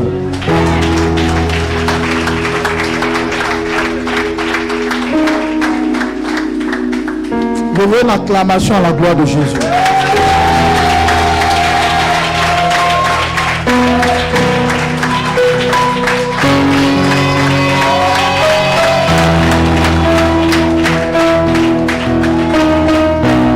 Tu es fiancé à un frère, tu es fiancé à une soeur. Mais comme il y a des esprits dans votre famille qui sont contre le mariage, ils se lèvent dès les fiançailles. Dès les fiançailles, ils commencent. C'est pourquoi tout ce que tu veux obtenir ou tout ce qui se passe dans ta vie, il ne faut pas avoir seulement un regard naturel. Dis ça encore à ton voisin, dis, il ne faut pas avoir un regard naturel. C'est ce qui se passe dans ta vie. Il ne faut pas trop voir ça naturellement. Il faut voir aussi le côté spirituel. Je donne encore un autre témoignage que ceux qui participent aux prières de combat connaissent. Il y a un ami qui me donnait ce témoignage-là récemment. Une fille dans une église. Le pasteur dit 40 jours de jeûne, toute l'église. La fille rentre dans le jeûne, elle informe sa maman. Sa maman et elle ne sont pas de la même église. Sa maman dit, 40 jours, ok ma fille, je vais faire aussi. Que c'est à quelle heure? Elle dit, maman, c'est tel jour. Quand on fait la prière, donc il va aller voir votre église pendant ce moment. La maman a eu la conviction de participer à la prière. La maman va. Prière. 21e jour du moment de jeûne de prière. On appelle la vieille pour dire, il y a un décès au village. Elle a perdu l'un de ses neveux ou cousins là. En tout cas, il faut que la vieille soit là-bas. Donc la vieille dit, vu ce décès là, toi aussi ma fille, tu dois être là-bas, on doit aller ensemble. Mais on est en jeûne, on ne va pas nous deux partir. Donc toi reste, continue les prières, moi je vais au funérailles. Elle arrive là-bas, on lui explique les faits que son cousin ou son neveu là, c'est un jeune, il a toujours un sac au dos. Celui, toujours un sac au dos. Même il va dans la douche du village, il a un sac au dos. Ça fait que les gens de sa famille, les gens du village, lui là c'est un féticheur, fait des fétiches. Qu'on est sûr qu'il y a des fétiches dans son sac. Quand il dit sac au dos là, c'est pas une histoire, il est en train de manger son sac et sur son dos. Le sac est toujours sur son dos. Et vous savez qu'au village, il y a toujours des mythes et des mystères. Donc les gens disent, il ne faut pas enlever. D'autres même souvent on l'a pensé, il faut enlever le sac sur son dos. Tu ne sais pas c'est quel fétiche. Tu vas l'enlever, tu vas avoir des problèmes. Laissez-lui ces problèmes. Le jeune rentre dans la douche, il pousse un cri. Du genre, il a glissé. Bah! En réalité, il n'a pas glissé. Dieu l'a chicoté. Parce que ce jeune-là était qui? Il était un hôtel ambulant comme le fou de Gadara. Il tombe, le sang dans son nez, dans sa bouche. On rentre dans la douche, le voici, il est mort. Tu es mort, on va enlever ton sac. on enlève le sac. Il n'y a pas de fétiche, il n'y a pas d'amulette, il n'y a pas de gris-gris. Il y a l'extrait de naissance de toutes les femmes de la famille. Même des personnes qui peuvent le mettre au nom, l'extrait de naissance est dans le sac. En prenant le moment de jeûne, la maman même là, elle n'est pas mariée. Sa fille n'est pas mariée. Donc pendant les 40 jours là, il faut la faire 21 jours. Seigneur, l'esprit, l'enfant, le géant, nous brisons, c'est nous brisons là, qu'il a fait tomber là-bas parce qu'il tient toi l'extrait. Quand tu es te marié à la mairie là, le premier papier qu'on te demande c'est quoi? Mais quand lui mettait spirituellement l'extrait, même la maman là, son extrait était dans le sac de son neveu là. Elle se demande comment il a fait pour avoir ça. Des personnes qui ne vivent plus, des femmes de la famille qui ne vivent plus, l'extrait est dans son sac. Et quand tu regardes, vu son âge, tu te dis comment il peut avoir. Tu sens que c'est quelqu'un qui avait ça, qui lui a délégué à part. Parce que la sorcellerie, c'est un héritage. Les gens ne meurent pas avec ça. Ils confient la tâche à quelqu'un pour continuer la mission. Pourquoi? Parce qu'ils se sont levés dans un moment de prière de jeûne. Il est tombé. Donc, voici quelqu'un qui se balade avec le mariage des gens sur son dos. Avec l'avenir marital des gens. Et tu vas voir ces femmes-là, tu vas les faire asseoir dans la famille pour dire pourquoi vous n'êtes pas mariés. Non, il y avait un chéri là, il s'appelle Sylvain. Vraiment, après là, l'amant de Sylvain ne m'a pas aimé. Le problème, ce n'est pas l'amant de Sylvain ne t'a pas aimé. C'est ton extrait qui est au village là. C'est ce qui fait que l'amant de Sylvain ne t'a pas aimé. Est-ce que vous me comprenez un peu? Le diable fait de sorte à ce que tu vis, tu as une explication naturelle. Mais en réalité, ce n'est pas naturel. Ce n'est pas naturel. La maman s'est levée, sa fille s'est levée pour le même sujet en prière pendant 21 jours. Toi, tu peux jeûner 21 jours. À 9 heures seulement, tu es coupé. On dit jeûne à fruit, mais tu mets foutu, tu dis foutu à fruit. Il faut continuer. Et tellement tu as faim, tout devient fruit.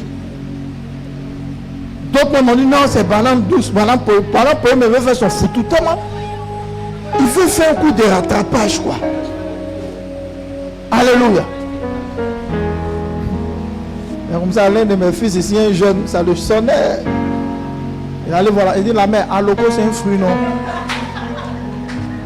Elle me veut bien, moi, ça ne va pas. Alléluia. Je ne peux pas dire son nom, il se connaît. Lui, mais il a été ri. Il dit la mère, un loco là, c'est un fruit, non? Alléluia. Vous faites des prières, vous ne terminez jamais. Il y a des gens qui font des jeûnes, 3 jours de jeûne, mais fini, 2e jour. Et puis, ils sentent que Dieu m'a exaucé, ils sentent l'esprit. C'est faux, tu as faim.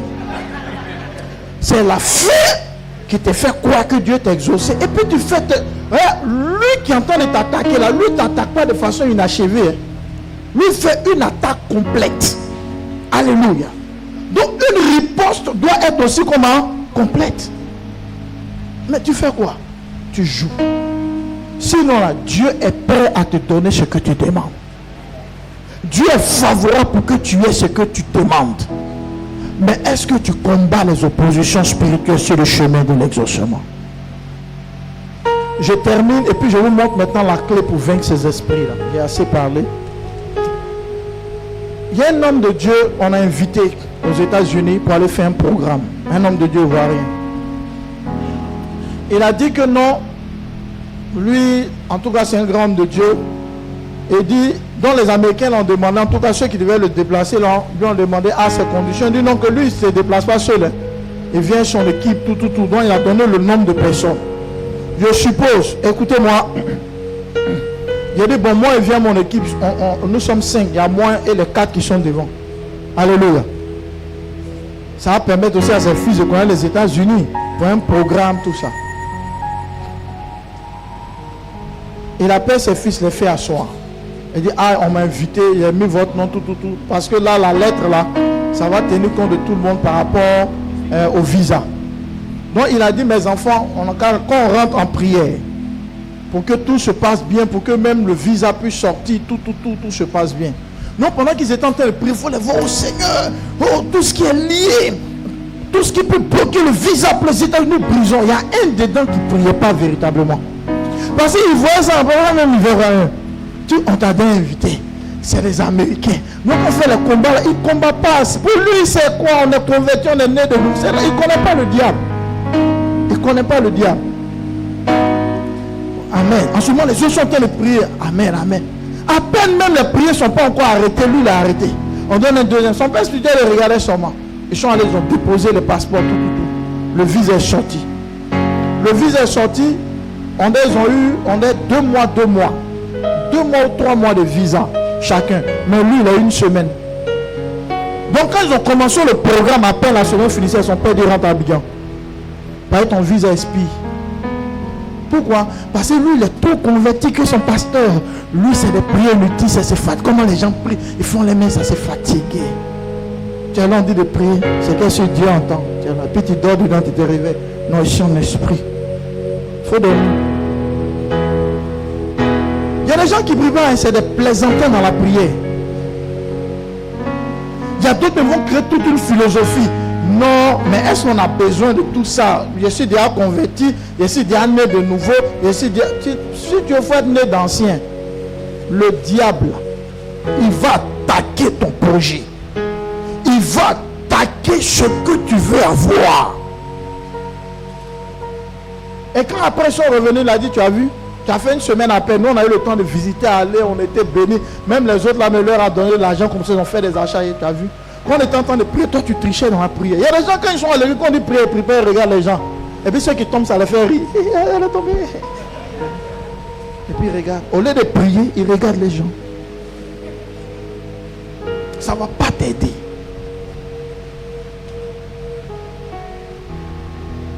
Est-ce que je parle à ta foi? Je termine maintenant. Ok. À partir de ce message, Dieu ouvre nos yeux sur les esprits qui bloquent sur le chemin de la destinée.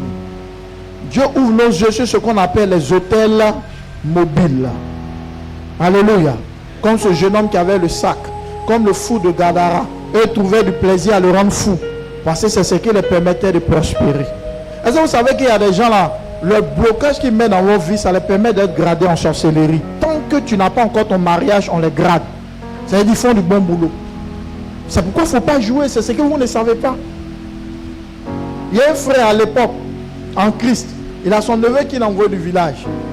Son neveu était venu, pour lui par amour, il fait la couture. Non, il faisait la couture dans leur salon paternel. Son neveu fait des bêtises. Et dis-toi là, c'est quel comportement? Le jeune peut avoir peut-être 14-15 ans. Je n'aime pas ça, et puis c'était. Le jeune mange avec son oncle. Il reste le dernier, les riz vestent. Et puis il se lève, il nettoie rien, sous les rien, il s'en va jouer. Le jeune pisse, il urine sur la natte au salon. Bon, on suppose que tu n'as pas vu dedans, c'est une maladie. Souvent, il y a des maladies comme ça. Mais quand tu t'es réveillé, tu n'es pas encore en train de dormir, il laisse. Et puis ça coule jusqu'à sous la machine de son oncle. Il rentre même, son oncle l'appelle pour faire... L'oncle fait par esprit, viens, va acheter de l'eau pour moi là-bas. Pour qu'il voit. Il voit le pipi, saute son pipi, ça va.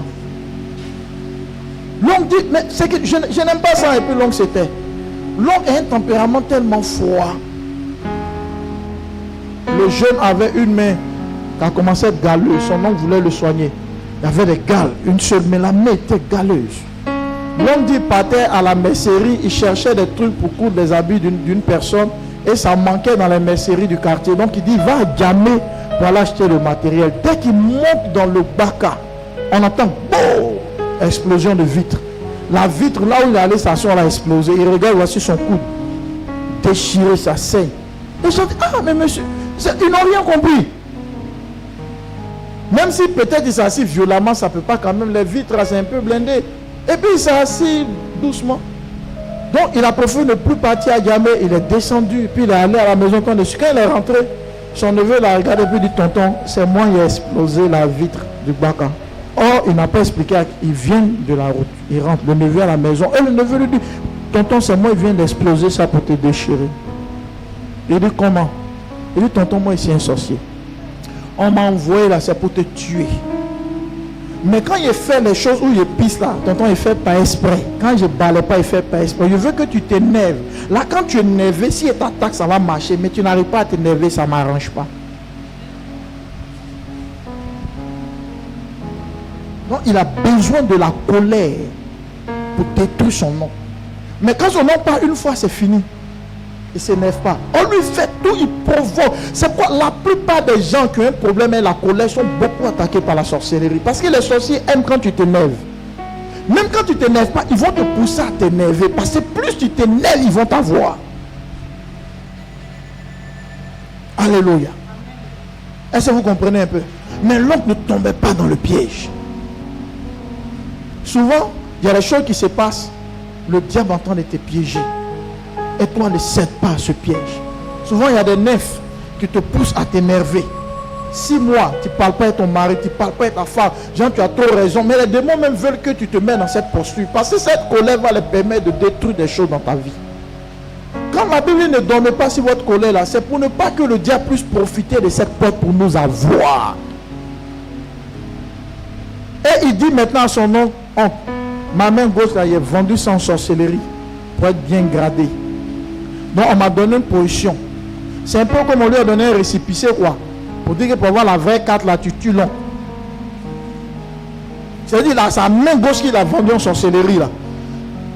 On lui a donné la position main, c'est comme par intérim quoi. Vous voyez non, c'est comme un récépissé. Mais la pièce va sortir bientôt, mais à condition que tu l'oncle. Donc des gens sont capables de vendre leurs mains pour avoir une position dans le monde des ténèbres. Toi, qu'est-ce que tu sacrifies pour pouvoir vaincre un esprit? Tu sacrifies même pas au moins 3 jours dans la semaine en jeûne. Tu manges seulement. Même en rêve, tu manges. Tu as quel problème?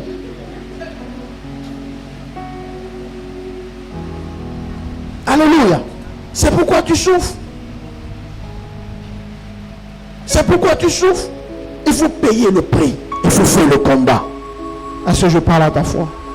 Ok. Ce message, il est long. Mais je vous donne une clé. Et la première des clés importantes à vaincre les esprits, les hôtels, les forces et les esprits de famille qui veulent vous empêcher d'arriver là où vous voulez arriver.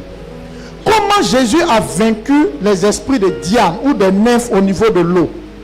Quand les disciples ont paniqué et qu'ils ont réveillé Jésus, quand Jésus s'est levé, qu'est-ce qu'il a eu à dire? Quelle est la question qu'il a posée? Ou la réprimande qu'il a exposée? Il a dit, où est votre foi? La plus grave erreur qu'un chrétien puisse commettre contre les esprits de sa famille, c'est d'avoir peur d'eux. Parce que quand Jésus dit manque de foi, en réalité, ils étaient dans la peur. Quand vous commencez à avoir peur d'un esprit, c'est que vous êtes déjà vaincu. Ce que je dis là, ça peut sembler anodin. Hein? Non, papa, écoutez-moi très bien. C'est pas que Jésus ne savait pas que les esprits allaient se lever. Jésus est informé, mais il dort. Calme. Eux, ils sont agités. Quand Jésus se lève, il manifeste la réprimande, et puis il lève la main, il parle. Et les autres se calment. Il dit aux disciples, là il n'est pas encore arrivé à Gadara, mais il dit, où est votre foi? Là où on est en train d'arriver, là où on est en train de partir, si vous commencez par la peur, ces esprits-là vont bloquer même déjà au niveau de l'eau avant même d'arriver à Gadara. Il y a des gens là, leur bénédiction est bloquée au niveau des fiançailles. Ça n'arrive même pas même pour dire coco, présentation en famille. Ça n'arrive pas. Depuis même le cheminement, même il y a un problème qui commence. Ce problème-là est dû au fait que souvent, il y a des esprits dans notre famille, nous tremblons devant eux. Tu me dis, papa, comment? Je prends un exemple. Dans votre famille, les gens n'ont pas longue vie. Dans votre famille, les gens ne se marient pas. Quand il y a une situation, elle est malade, il est malade, il ne faut pas, il va mourir. Non. Quand tu es converti, la première des choses, pour vaincre les esprits de ta famille, il ne faut pas avoir peur d'eux. Je ne dis pas qu'il faut jeûner, ça commence même pas par jeûne. Il ne faut pas avoir peur d'eux. S'ils ont tué tes tantes, ils ont tué toi, ils ne vont pas pouvoir te tuer. Est-ce que je parle à la vie de quelqu'un? Un chrétien qui a peur, un chrétien qui est vaincu. Satan, quand il veut te maintenir dans un problème, il veut t'empêcher d'être victorieux par rapport à ses attaques, il te communique un esprit de peur. Et la peur seule même va faire le travail. Matin, tu te réveilles, il y a un bouton qui est sorti. Ça ressemble. Cancer de ma tante là. C'est pas un cancer là. Oui, c'est la peur qui te fait penser comme ça. Et puis tu es là, chaque fois tu regardes. Ça a augmenté. Donc, comment tu vois? Et tu as le malheur de tomber sur quelqu'un qui a la double onction de la peur. Donc il y a le crime qui ça là, ton cœur tombe dans ton ventre. Vous êtes tous des amis comme ça, non mais des soeurs comme ça. Ça tue. Et puis tu dis, et puis on va t'attendre voir tes funérailles.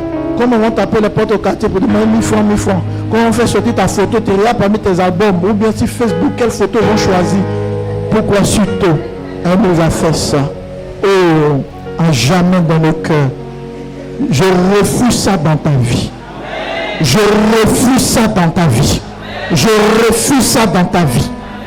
Pour vaincre les esprits de... Ce qui est dit là, ça peut te sembler être... Papa, c'est trop simple. Non, c'est une grande vérité, c'est une puissance. Il ne faut pas avoir peur des esprits qui sont dans votre famille. Il ne faut pas avoir peur d'eux. Jésus est en train de le dire parce que l'absence de foi est la preuve que tu as peur. Ils tremblaient sur eux comme ça. Jésus dit, où est votre foi? Où est votre foi? Dans notre famille, on ne se marie pas. Cette année-là, il y a 42 ans. L'année est en train de finir encore. Il n'y a même pas quelqu'un. Tu es déjà vaincu. Tu es déjà vaincu. Parce que c'est ce qu'ils cherchent les esprits là.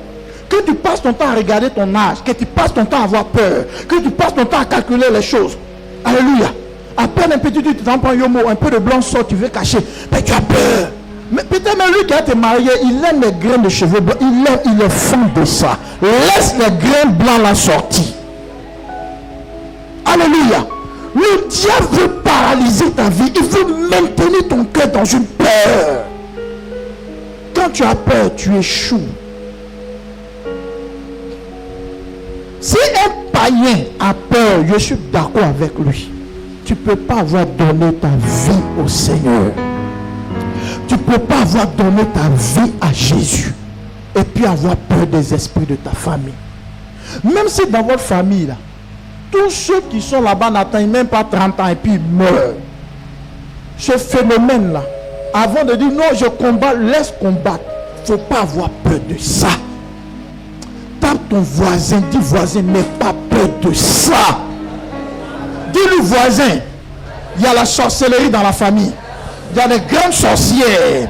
Il y a des grands sorciers dans la famille. Il ne faut pas avoir peur d'eux. Si tu as réussi cette étape-là, c'est que toi, tu vas soumettre les esprits de ta famille. C'est que toi, tu seras l'exception à la règle. C'est que sur toi, ça arrêtera des malédictions. Ça arrêtera des phénomènes. Tu seras le début d'une nouvelle génération familiale qui ne vivront pas ce que les autres ont vécu. Sur toi, ça va s'arrêter. Tu es le terminus des problèmes de la famille. Si tu dis amen, que cela arrive dans ta vie.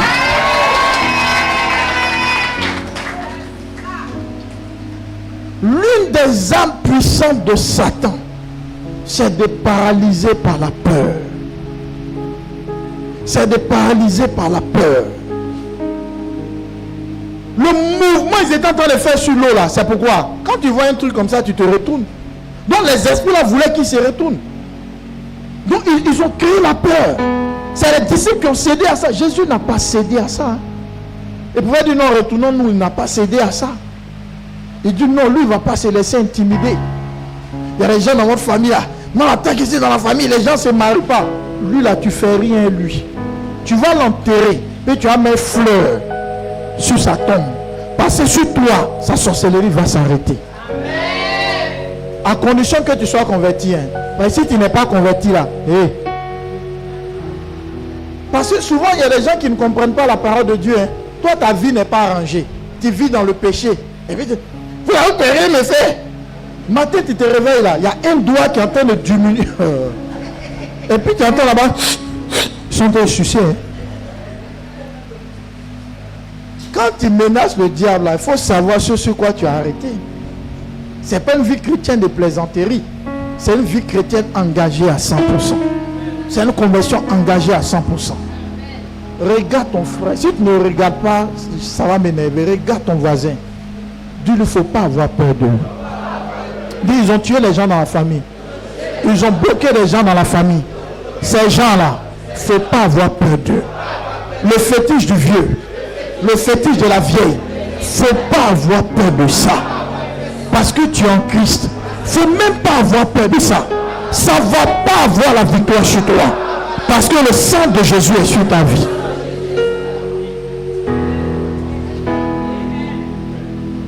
Tu dois être quelqu'un dans la mentalité, dans la philosophie. Il faut être dans une gamme de... Si aujourd'hui je meurs là, c'est que Dieu, personne ne peut m'ôter la vie. Même si on dit était d'un bac, le bac a fait un accident, je suis le seul suivi. Je ne suis pas dedans. Parce que je suis né de nouveau. Parce que je suis converti. Parce qu'il a accepté Christ dans ma vie. Est-ce que je parle à la foi de quelqu'un? Si ce départ tu ne l'as pas compris, oublie les prières même. Tu vas échouer. Prière où tu fais le feu. Dès qu'un petit tu tombes au niveau de la valise la nuit. Hé, Junior, lumière, Junior. Tu appelles Junior pourquoi? C'est pas toi qui envoie le feu.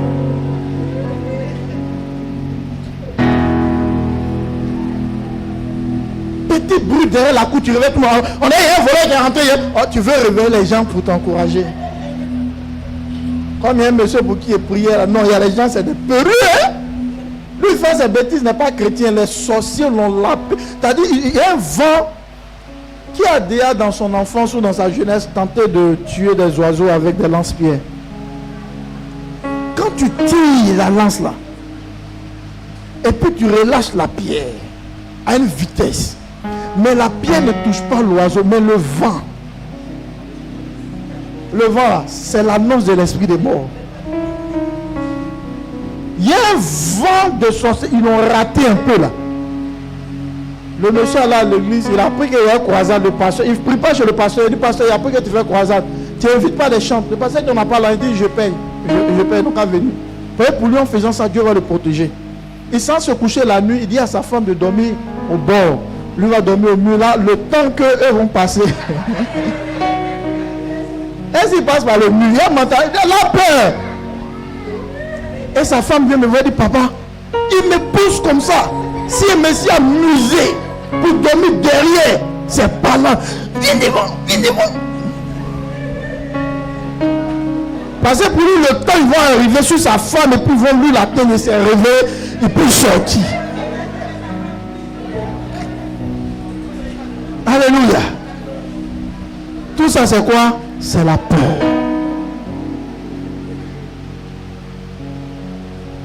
Dis à ton voisin, n'aie pas peur de ton avenir. Ils ne pourront pas te tuer. Dis, même s'il n'y a pas de malade dans la famille, tu seras le seul.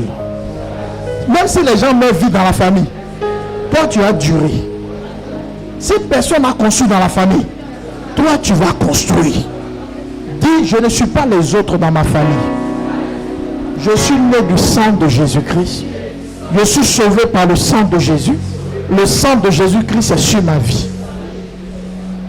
Enfant de Dieu, je vais insister sur cette partie. Cette année, il faut vaincre cette peur qui est en train de te dominer. Si tu as peur, tu as échoué. Ce n'est pas de l'amusement. Souvent, il y a des gens qui vont au bord d'une piscine ou au bord de l'eau, chrétiens, convertis, baptisés, et prennent même la Sainte Seine. Il faut nage. Non, moi, il ne nage pas. Hein. Et puis, un esprit, la main d'un esprit va sortir dans l'eau. Puis ça a attrapé mon pied et puis j'ai rentré. Pourquoi toi tu crois que la main d'un esprit va sortir, mais tu ne crois pas qu'il y a la main de Dieu aussi qui te protège? Toi tu maîtrises tout ce qui est mauvais esprit là, tu connais. Tu vois? Tu ne dis pas, moi il y a une main qui... Faut pas nager dans l'eau parce que tu ne sais pas nager, mais pas parce que tu as peur. Faut pas avoir peur de cela. Est-ce que je parle à quelqu'un? Faut pas avoir peur de cela. Faut bien comprendre. Hein? Et si tu n'as pas bien compris, on va dire, oh, on nage, on ne sait pas nager. Dieu est nous. Puis tu es tombé à Bassam. Dieu, on va faire sortir ton corps. Hein? Tu traverses la route. Et puis la voie te dit. Et puis un coup, la voiture te cognait. Comment ton grand frère va pleurer même. Et puis il y a des gens qui ont des pensées comme ça. Ils sont assis là, mais ils font les funérailles dans les têtes. Il y a comment la vie va pleurer, elle va faire pitié. Comme elle voit mon au village, mais c'est un MTN, va appeler bien move. Pourquoi toi tu es comme ça? Pourquoi tu es comme ça? Tape ton voisin, dis-lui pourquoi tu es comme ça. Tes pensées sont trop sombres. Alléluia. C'est la nomenclature, c'est les tentacules de l'esprit de peur. La peur ne va rien apporter dans ta vie. Au contraire, la peur va chasser la présence de Dieu. Toutefois que Jésus a fait des reproches à ses disciples, c'était sur la foi. Parce que Dieu ne marche pas les peureux. Je vous dis la vérité. Tu commences à vivre dans la peur, arrivé un moment où tu vas marcher seul. Dieu ne tient pas compagnie au poltron. Il marche avec ceux qui ont la foi. Ceux qui n'ont pas peur. Qui croient que Dieu est avec eux tous les jours jusqu'à la fin du monde. Qui ne paniquent pas. Cette année, tu dois arrêter d'avoir peur. Cette année, tu dois arrêter. Tu ne dois pas paniquer. De toi à moi, tu peux être dans une pirogue, une pinasse. Tu vas au plateau. Tu as pris la pinasse. Les pinasses, on pense avoir baudemé, non? Et puis le moteur là s'éteint. En plein lagune, et puis ça fait comme ça. C'est là tu as voici les messages on a prêché là, si on rentre ou pas. Au début là, amen, papa, prêche, papa, la foi. Mais qui part au plateau, son regard s'arrête au milieu de la route là. Même Jésus, il y a des chrétiens qui se réveillent. Maman! Oh, il est responsable à l'église. Mais demain, il faut le voir sur la route. On t'a fait venir. Mon frère, dont tu viens, purée. Et puis ça, c'est quelqu'un qui a le tapé. Non, tu es responsable. Seigneur, oui, c'est ça. Ta maman va venir voir. Si tu dois mourir dans l'eau là, crie. Il ne faut pas crier, tu vas mourir. Il faut rester tranquille. Parce que la panique va te pousser à l'erreur. La panique va te pousser à faire ce qu'on ne doit pas faire. Il faut être calme. Il faut avoir confiance. Il faut te reposer sur l'Éternel. L'avenir appartient à Dieu. Tu ne resteras pas dans cette situation. Qui aura cru que Fortuné aurait des dons jusqu'à 100 millions dans la vie là? Tant que tu vis, il ne faut pas dire que c'est fini pour toi. Tu ne sais pas quel type d'apôtre national Dieu va mettre sur ta route. Il ne faut jamais douter de Dieu. Il ne faut pas douter de Dieu. Il ne faut pas être dans la peur. La peur va diminuer l'impact de tes prières. Quand tu pries avec la peur, ça ne fait rien. Je te dis la vérité. Quand tu pries avec la peur, ça ne fait rien. Même quand ton autorité est grande, ton autorité sera affaiblie. Satan tape sur ton moral, il tape sur ton mental, il tape d'affecter. Vous savez qu'une personne affectée moralement, on ne peut rien faire. Tant qu'on ne relève pas le moral. La Bible dit dans le livre de Job que l'esprit de l'homme le soutient dans la maladie. Dieu se révèle à Josué et dit: Josué, ne crains point. La plupart des héros de la Bible, quand Dieu se révèle, il ne craint point, ne craint point. Les théologiens ont compté ce mot, cette expression ne crains point, ou n'aie pas peur. Dans la Bible, ils ont compté. Ils ont trouvé ça 365 fois dans la Bible. Or, l'année est faite de 365 jours. C'est-à-dire lundi, Dieu te dit ne crains pas. Mardi, te dit ne crains pas. Mercredi, te dit ne crains pas. Jeudi, te dit ne crains pas. Vendredi, te dit ne crains pas. Samedi, te dit ne crains pas. Dimanche, te dit ne crains pas. Tu es un enfant de Dieu, il ne faut pas avoir peur.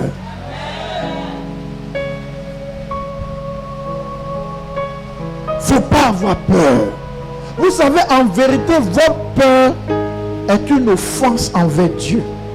Parce que quand je suis au bord de l'eau, et que déjà dans mes idées, un esprit va sortir de l'eau pour m'attraper, pour me faire rentrer, Dieu se dit: mais moi, il sert à quoi dans ta vie? Ça veut dire que ta pensée ne peut même pas dire: il y a une main sur moi qui me protège, mais tu crois à une main qui va te noyer. Donc le Dieu quitte derrière toi. Parce qu'il n'y a pas de foi, il n'y a pas de confiance, il n'y a pas une déclaration d'assurance. Ta parole n'est que des paroles de défaite, des paroles d'échec, des paroles de ça ne va pas aller, des paroles de c'est pas évident. Il faut bannir ce langage-là de ta bouche. Celui qui n'a pas peur et qui a confiance en son Dieu doit avoir un vocabulaire nouveau. On dit à Jésus: Lazare est mort. Jésus dit: Lazare dort. Parce qu'il est plus facile de réveiller quelqu'un qui dort que quelqu'un qui est mort. Pourquoi n'a pas dit Lazare est mort, parce que la foi est un langage. La foi ne dit pas certaines choses.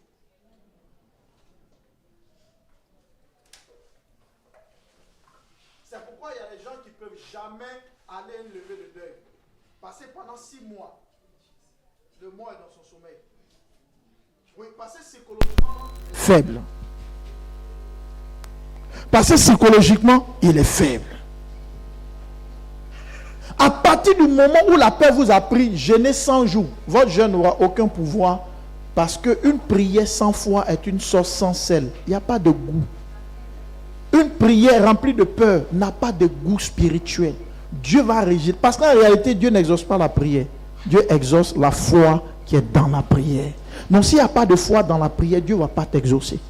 Quand il dit ma fille, ta foi t'a sauvé, ça veut dire qu'en réalité, c'est la foi là qui a produit le miracle. Donc s'il n'y a pas de foi, il n'y a pas de salut.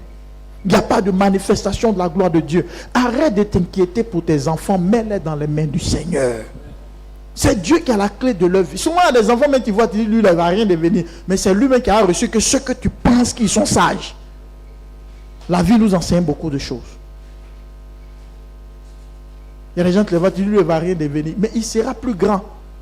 Ne juge pas ton enfant parce qu'il vient de l'école par une bonne moyenne. Encourage-le. Amène-le étudier, prie le Seigneur. Son avenir est dans la main de Dieu. Parce qu'il y a une différence entre le succès et la réussite. On peut avoir du succès premier à l'école, mais on peut ne pas réussir dans la vie. La réussite, c'est autre chose. Donc ne limite pas, ne le frappe pas avec des points. Non, pourquoi tu as 4 des moyens et tout ce qu'on perd pour toi. Encourage l'enfant, prie pour l'enfant, que cette foi soit en ton cœur. Aucun de mes enfants ne va échouer. Aucun de mes enfants ne va vivre quelque part. Mais mes enfants vivront chez eux et seront une source de bénédiction. Que cette foi ne quitte jamais, malgré ce que le diable te présente, que cette foi ne quitte pas ton cœur. C'est dur sur toi, tu n'arrives pas à manger, mais tu te mets devant le miroir comme ça et puis tu dis, moi j'ai à m'en sortir. Ma vie ne va pas rester comme ça. Apprends-toi à t'encourager. Apprends-toi à te fortifier. Apprends-toi à soutenir ton moral. Si ton moral est affecté, c'est compliqué. Parce que Satan te combat sur ce terrain-là. Une année à la Source de Fier, il y avait coupure d'eau.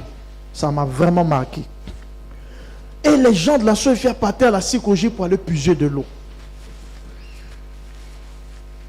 Autant de babos. Et arrivé un moment, les gens ont su que ce n'est pas la Source de Fier qui a trouvé le problème. En fait, il y a un tuyau de la Source de Fier qui passait devant une porte. Ils n'étaient pas censés en fait faire une clôture construite devant là. Donc, ils ont construit sur le tuyau. Donc, pour régler le problème, il faut qu'on casse la maison. Donc, ceux qui étaient informés étaient fâchés. Devant la porte. Oh, la porte, comment, ceux qui connaissent le terminus 47, quand tu descends, tu quittes Maroc, par voie 47, dès que tu arrives devant la mosquée au Carrefour, tu prends à droite. La cour était les cours qui sont en bordure là.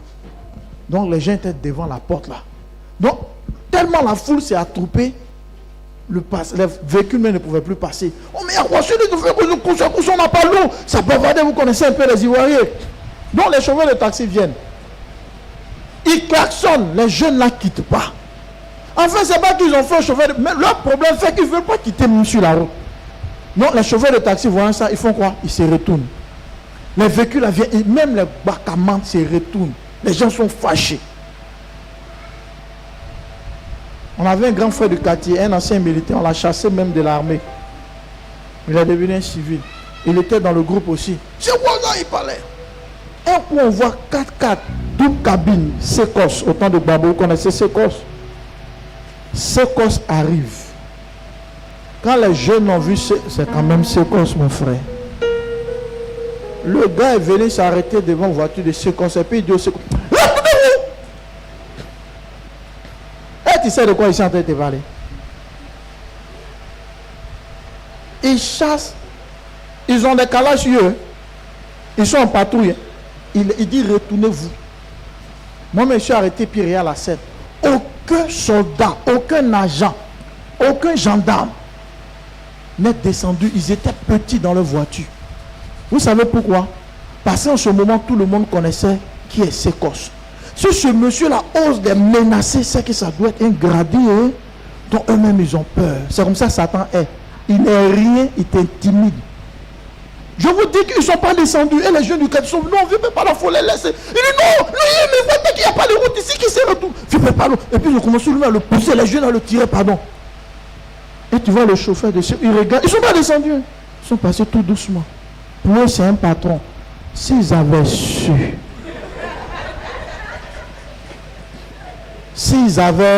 su, ils vont refaire son portrait.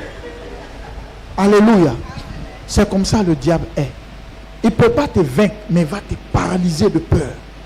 Il va te paralyser. Et puis tu es là. Je me rappelle à l'école primaire, souvent les vendredis, les palabres. Hein? Moi, à l'école primaire, j'étais encore bien mince comme ça. Une fois, il y a un ami qui a voulu créer un truc. Et puis, vous savez, les douanes de la classe sont tous derrière, les paquets comme ça. Hein? Il dit, moi. Il dit, comment ça pour? Il dit à mes amis, laissez-moi. Mais honnêtement, je me dis, si vous en laissez, là le gabarit du gars. Donc tellement je parlais, puis je sautais sur mes petits pieds, il avait peur. Il dit non, on va aller derrière la classe. Derrière la classe, non, ne me laisse pas. Non, mes amis, tout est comme non, c'est grave, non. Donc, lui ne voulait pas. En fait, il avait des difficultés à parler, il était bègue. Il veut parler. Donc, il y a un qui lui demande, mais à quoi? Donc, moi, j'attendais ce qu'il va dire, il craignait. Tout mon corps chauffait comme ça. Parce que si tu as bastonné là, quand vous revenez lundi, tu es mort dans le col, hein, ils vont se moquer de toi. Il dit, c'est moi, il dit qu'il aime me battre. Moi, j'ai vu, non, mais là, mes petits pieds là même sont montés encore. Il va venir. Et mon petit sac au dos, on a mis du nom alors. Il n'aime pas ça. Et tu peux te battre lui là. Quand tu vois sa tête est formée. Alléluia. C'est comme ça l'ennemi fait. Il ne peut pas te vaincre. Mais il met la peur en toi. Et tu doutes. Tu te dis, je ne vais pas y arriver. Je vais mourir comme mes tantes là. Je vais mourir comme mes belles là. Tu ne vas pas vivre ça. Ça ne te concerne pas. Ça n'aura pas lieu. Et ça n'arrivera pas. Je t'assure que tout à l'heure, tu vas à l'hôpital. On fait des examens. On se tombe de dossiers. Ils ont pris pour un malade. Ils sont tombés de dossiers. Monsieur, vraiment, on dit que vous avez une endométriose. Vous savez, les médecins ont des noms qui font peur que l'esprit de mort, quoi.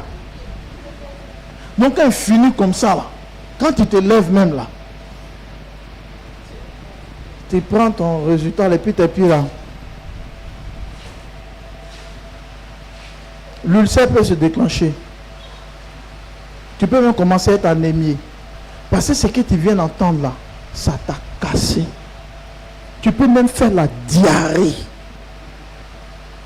Vrai ou faux? Or, le dossier n'est pas vrai. Ça ne te concerne pas. Peu importe ce que tu entends, il ne faut pas accepter. Alléluia. Le diable veut briser ton moral. Ne te laisse pas vaincre. Ne te laisse pas troubler. Quand quelqu'un veut te faire du mal, ou même veut, et puis tu ne réponds pas, tu ne tombes pas dans son jeu, pour finir, il se décourage. Les esprits de ta famille te tentent pour voir si tu acceptes.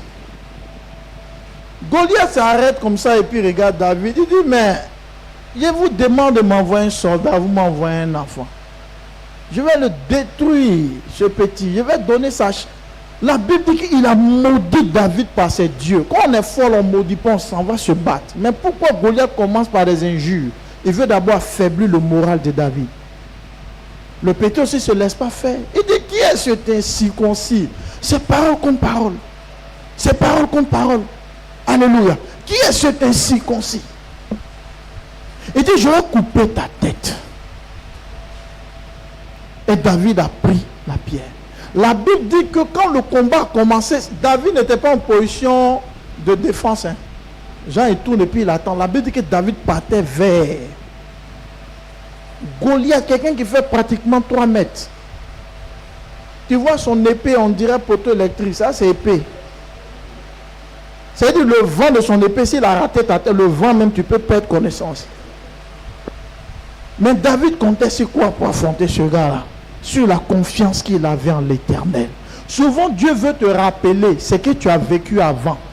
Parce que David avait vaincu le lion loup dans la forêt. Il y a des problèmes que tu as vécu avant. Il y a des maladies qui te sont arrivées. Tu n'es pas resté dedans. Ce qui est devant toi, c'est connerie même. Il ne faut pas savoir t'intimider. C'est que tu traverses, tu as vécu plus pire que ça. Tu as besoin d'un moral d'acier. Il faut tenir dans la foi. L'Africain chevisse quand il est en Europe par rapport à l'Européen. Parce que l'Africain a tellement tout vécu que même si tu lui donnes même une cuisine pour dormir, pour lui-même c'est un luxe. Mais le petit blanc, oh, je n'en peux plus. Albert Lecoq dit, il ne veut plus de moi, maman, je n'en peux plus. Il s'en va à la fenêtre, hein. Je n'en peux plus, mais vous ne m'aimez pas, mais merde, et puis il se jette. Abidjan ici. Le même va te faire ça pour dire, ça fait 9 fois qu'on m'a laissé, 9. Tout à l'heure, il y a un message, on m'envoie ma BP pour dire, c'est fini entre nous. Mais je vis, hein, il y a même époque. Tu vas pas moi? Parce que son moral est en fer, c'est en acier même. Il a vécu trop de choses pour que ça l'intimide. Dis à ton frère, tu as trop vécu des choses. Dis-lui. Dis-lui, tu as trop vécu des choses. Pour que tu pleures encore. Tu as trop vécu des choses. Pour que tu trembles encore. Il ne faut plus trembler. Il ne faut plus avoir peur. Dieu a voulu te parler. C'est le message de ce matin.